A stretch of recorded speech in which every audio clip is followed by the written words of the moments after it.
I mean, when we look at the strikes today, these are certainly significant. I mean, this is the biggest strike, the biggest escalation that we've seen since the MOU was signed, probably since the initial ceasefire. So it's significant. At the same time, I don't think we should be surprised in any way to see these strikes and this escalation. After all, we are still in a state of war between Iran on the one hand and US and Israel on the other.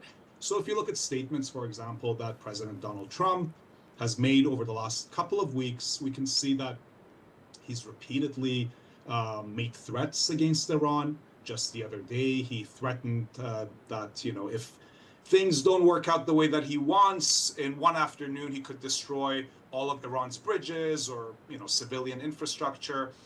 So the war rhetoric is still very much alive. But more importantly, the original factors that convinced Donald Trump to attack Iran are still there. If we step back and look at it from a broader sort of regional and global perspective, the reason that the U.S. Started this war, attacked Iran in the first place, was because the United States, as a sort of declining imperial power, is trying to reassert its dominance in the face of the rise of China and so on and so forth. The U.S. is trying to reassert its dominance over the world's major geopolitical regions, including the Middle East. It's trying to prevent China's expansion and expanding influence in this region. And so the US sees Iran as an obstacle to US hegemony in West Asia, in the Middle East. And so the US's overall goal has been to remove this obstacle, either through sanctions for decades, or cyber warfare, or full-fledged warfare. Remember that at the beginning of this war, Trump kept mentioning the term total and unconditional capitulation of Iran. Obviously, that hasn't happened. Iran has not capitulated. And therefore, that original reason why the US began this war is still there. And at the same time, Israel, which is an extension of US imperialism in the Middle East, has not achieved its goals. And so it too has strong motivations to continue this war in the hope that it can eventually force Iran to capitulate. I personally doubt this is going to happen. So Iran has described the strikes as violations of international law and also Islamabad memorandum. So from a legal and diplomatic perspective, how strong is Tehran's argument? Well, I'm not a legal scholar, but what I can say is that the strikes today seem like a clear violation of the MOU and the terms that were achieved with the mediation of Pakistan. Let's not forget, though, that the violation of the MOU, the violations of the ceasefire, didn't start today. From the moment that this MOU was signed, the US and Israel have tried to undermine the ceasefire and the MOU in every possible way. For example, I mentioned Donald Trump's threats against Iran. We know that the threat of war, the threat of use of force against another country is not only illegal under international law, it's also prohibited in the MOU. So if you look at the MOU, in the first points out of the 14 points of the document, in the first point, it says that the two sides commit not to initiate conflict with one another, but also not to use the threat of war against one another. That same point, point one in the MOU, also talks about ending conflict on all fronts, including in Lebanon.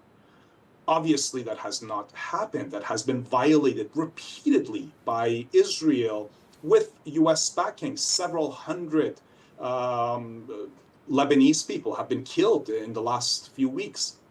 And of course, Israel continues its genocidal assault on Gaza. Furthermore, the MOU makes it clear that Iran, as well as Oman, have sovereign rights in the Strait of Hormuz. Even though the United States acknowledges this sovereign right in the MOU, ever since the signing of the MOU, the US government has sort of taken the opposite position, claiming falsely that the Strait of Hormuz is in international waters and therefore Iran has no sovereign right over it. My guess is that in the coming weeks and in the coming months even, we're going to see a continuation of these violations, especially in relation to the Strait of Hormuz, as well as in relation to Lebanon. And Iran has retaliated by launching missile and drone strikes against US bases in Bahrain and Kuwait. So after weeks of calm, how do you interpret that this recent fire exchanges may turn out? Look, this was unfortunately entirely predictable. During the June war, June 2025, 12-day war, Israel and US war on Iran. Iran hit US military centers, military structure in neighboring countries, in Qatar and so on and so forth. And then during the recent war, the 40-day war, Iran expanded these attacks. This is Iran's military strategy. Iran does not have the power, the capacity to use conventional force against the US. The US is a military superpower, and Israel too is a regional military superpower. But Iran's strategy is to increase the cost of warfare by expanding it horizontally. And Iran uses the same justification, the same logic that the US has used for a long time. You remember that after 9/11 terrorist attacks in the United States, the US launched a war against Afghanistan with the justification that Afghanistan was hosting a terrorist organization, a terrorist group that was hostile to the US and was attacking the US. Iran is using the same basic justification. Iran claims that countries in the Persian Gulf, like the UAE, like Bahrain, like Kuwait, are hosting US bases, which are used to attack Iran. They are hosting a hostile force against Iran. And therefore, from Iran's perspective, this makes these countries legitimate targets. The choice of Bahrain and Kuwait is obviously quite significant. Kuwait, as we know, hosts significant contingents of American forces, 13,000 personnel, and military installations like Al Salam Air Base. Bahrain, too, is home to the US Navy's Fifth Fleet. And so we are going to continue to see attacks like this, retaliations like this, if the US continues its strikes on Iran. And so what impact could renewed military escalations have on the security of the Strait of Hormuz? The issue of the Strait of Hormuz is going to be a major, if not the major, sticking point, sticking issue between Iran and the US for the foreseeable future. Remember, this war began with talks about Iranian missiles, Iran's nuclear program, but now the entire focus is on the Strait of Hormuz. Before the war, the Strait of Hormuz was open to all, but during the war, Iran realized that it could use the Strait of Hormuz as a critical leverage. But there's also a bigger and sort of older issue that we should keep in mind, and that is the geopolitical significance of the Strait of Hormuz for Iran, but also for the whole region. I often remind my students and other folks that from the very beginning of European colonialism, colonial powers have been interested in the Strait of Hormuz. They have tried to control the Strait of Hormuz. In 16th century, the Portuguese colonizers wanted to assert dominance over the Strait of Hormuz to dominate the spice trade between West Asia and East Asia. Later, the British came and they wanted to control the Strait of Hormuz, and now we have the Americans. It's important to remember that the Strait of Hormuz, even though many consider it an international waterway, is located in Iranian and Omani territorial waters, thus the MOU's acknowledgement of Iran and Oman's sovereignty. Furthermore, Iran is not a party to the United Nations Convention on the Laws of the Sea. And it's based on that convention that many consider the Strait of Hormuz to be an international waterway.